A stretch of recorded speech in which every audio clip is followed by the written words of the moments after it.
This is Ramalinga Prasad Kuppa. Welcome to my channel Pharma World.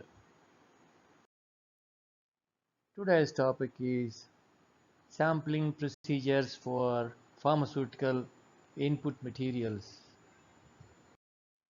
Let us see the intent of sampling. The intent of sampling is to establish uniformity or consistency all across the container. Sampling is not just collection of a small amount of material sufficient for analysis. Many think that it is a very small job and unimportant job. A lab boy can collect the sample. No, not at all. The intent of sampling procedure is to establish the consistency of the material throughout the container. Top, middle, bottom, or any part of the container should have the same quality attributes. We know that inconsistency in quality of inputs can lead to poor quality product. So it is garbage in and garbage out. All the containers from first container to the last container in the consignment should reflect the same quality of material. So it is also important to see that the quality is consistent and throughout the entire consignment. Packaging scheme also should be consistent in all containers. Packaging scheme is also part of sampling. It is necessary to check whether or not same type of packaging system is used for one consignment to the other. The packaging scheme should include primary pack, secondary pack, type of seal, label, weight of container, etc. The sampling observations sheet should have provision to record all these details too in descriptive way, in addition to the details of batch number, integrity of seals, labels, cleanliness of containers, etc. So, the intent of sampling is to establish that the same type of packaging scheme is used every time. Sampling should be carried out in a controlled area. It is to ensure that the material does not get contaminated by surrounding uncontrolled atmosphere. There should be airlocks or anti-rooms with air controls. The controls depend on the type of material to be sampled. Basic raw materials could use a 5 micron filtered air. Air classes of class 100,000 or more stringent may be used whenever is required. Let us see the sampling procedure. Sampling procedure should be comprehensive to make sure that it is sampled to represent the entire quality of the material. The sampling procedure should have finer details on how the sampling tube is inserted into the container, how sample is collected from various layers of the container. Selection of sampling tools should be appropriate for establishing the quality of the material in the container without any ambiguity. So, accordingly, a suitable sampling equipment effective enough to sample from different layers of the container is required. Sample storage is also very important. Appropriate type of storage containers should be used. Sampling containers should be compatible with the material to be sampled. The containers should not react with the material to deteriorate its characteristics. After sampling, it is important to store the sample in appropriate temperature conditions if critical. Sampling plan should be designed based on the capability of the supplier to provide consistent material. sampling plan depends on the capability of the supplier and potential variations in the material.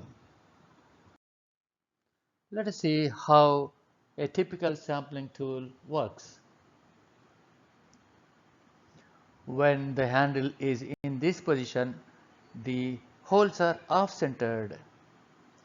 When you turn the handle to the right side to this position, the holes open up this way. Then sample from different layers go into these cubicles through open holes.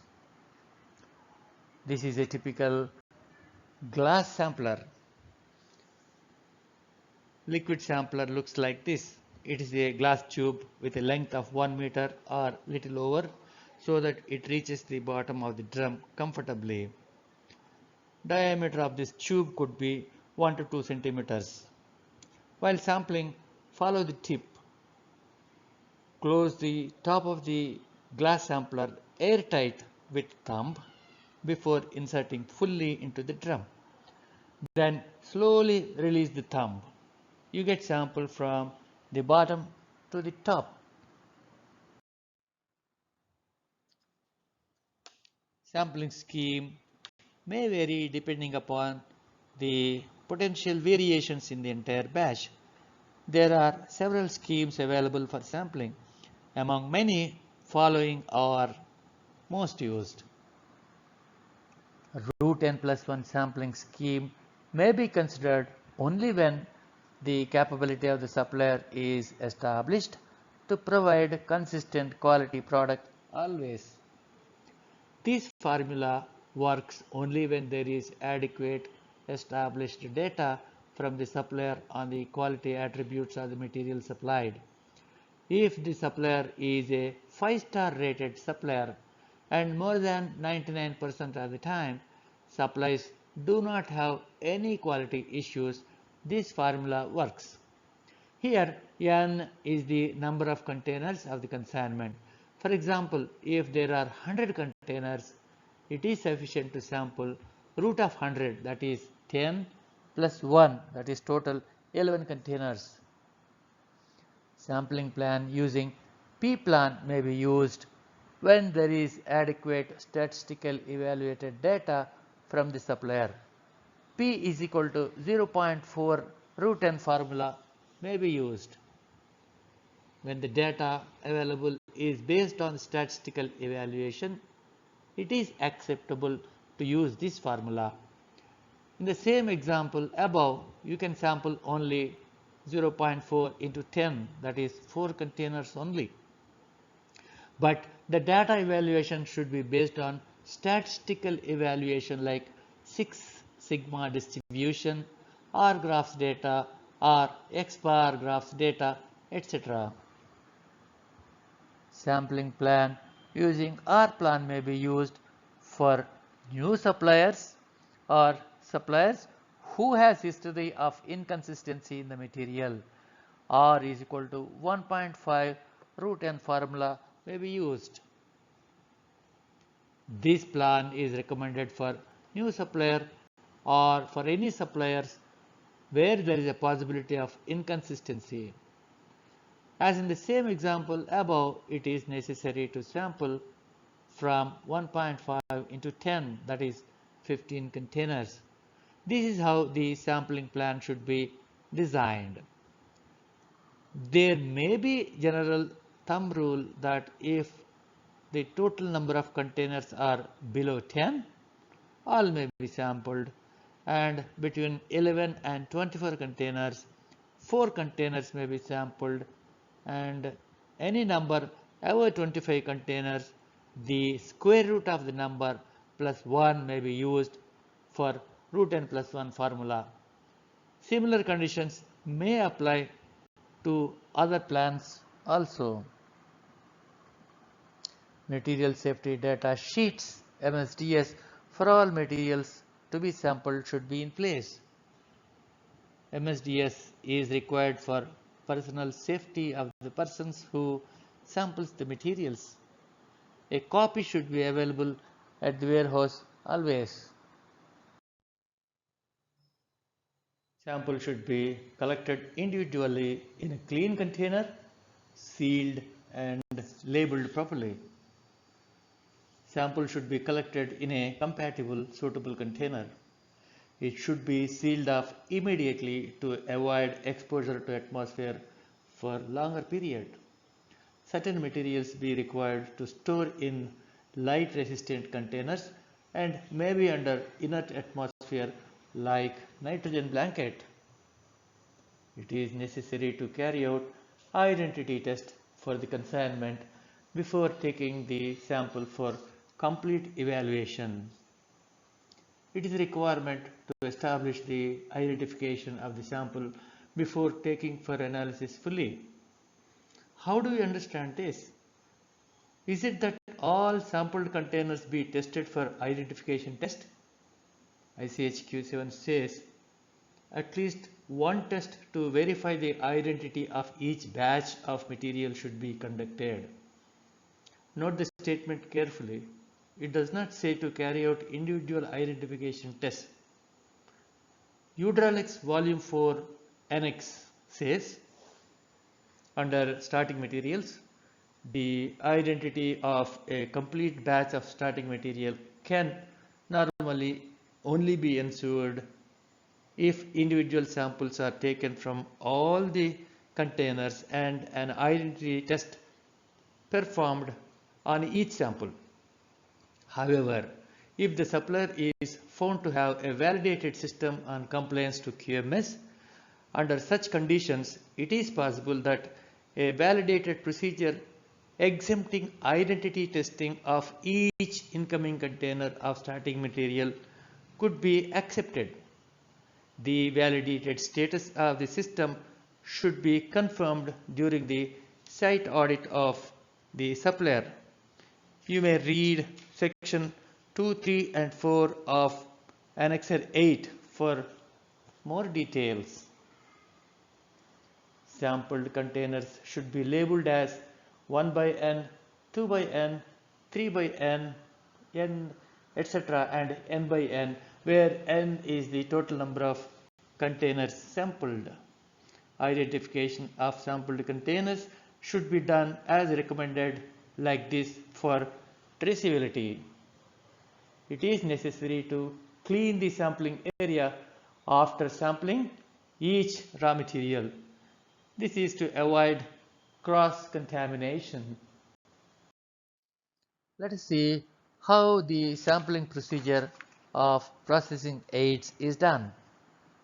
Processing aids including filter pads, centrifuge cloths, finger bags, micron filter cartridges, filter media, high flow supercell, etc. also should be certified for use in the manufacturing.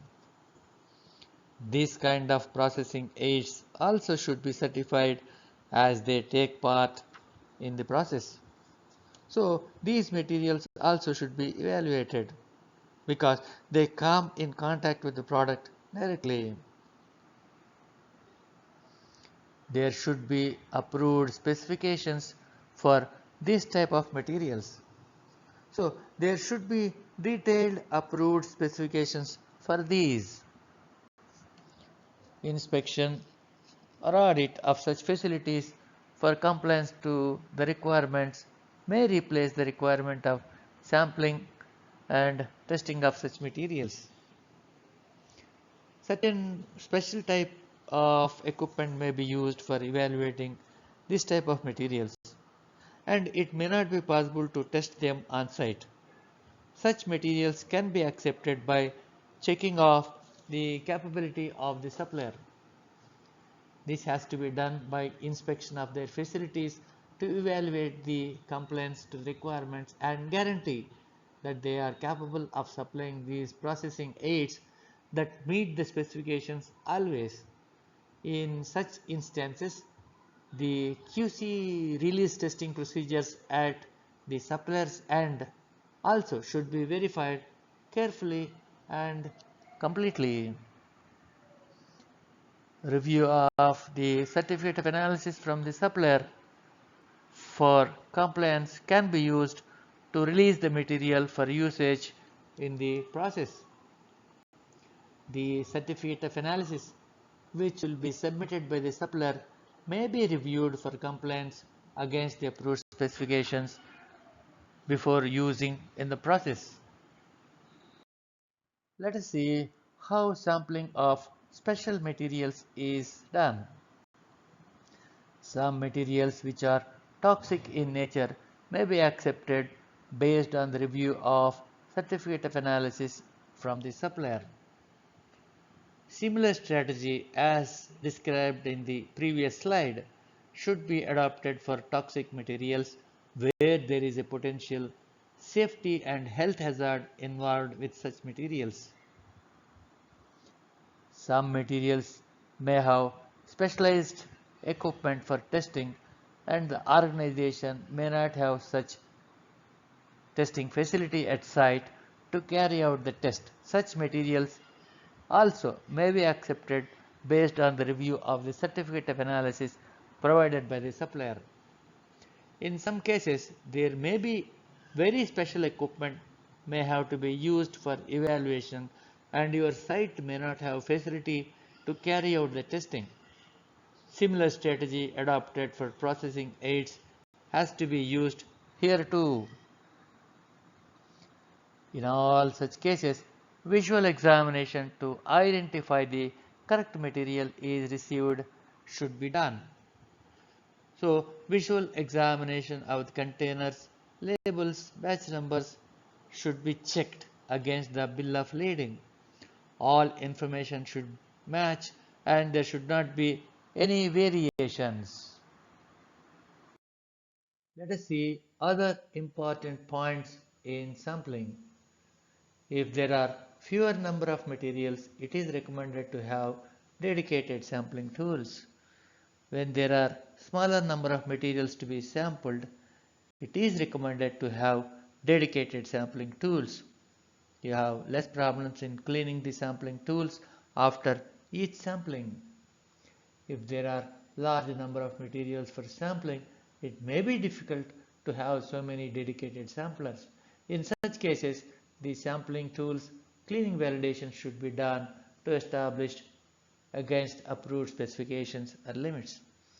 If there are too many materials, it may be cumbersome to maintain such huge inventory of sampling tools. In such cases, it is necessary to carry out detailed cleaning validation to establish the potential traces of previous materials. This validation is nothing less than the cleaning validation of the processing equipment. Cleaning methods may be developed based on the grouping of tools used for similar type of materials. Grouping of samplers for similar type of materials will help to reduce workload on cleaning validation exercise. Grouping as water soluble and solvent soluble may also be considered.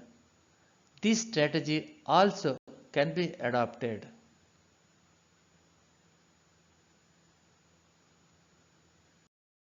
You have following references for more information. Section 7.30 to 7.35 of ICH Q7, 21 CFR Part 211.84, Hydraulics Volume 4 Part 1 Chapter 6, WHO TRS Series 929 Annexure 4, etc. I hope that the intent of sampling procedure is understood well. It is necessary to incorporate all these intricate details into the SOP on the sampling. So review your SOP for this content and revise. Thanks for watching. For more videos, please do subscribe, like and share. Thank you.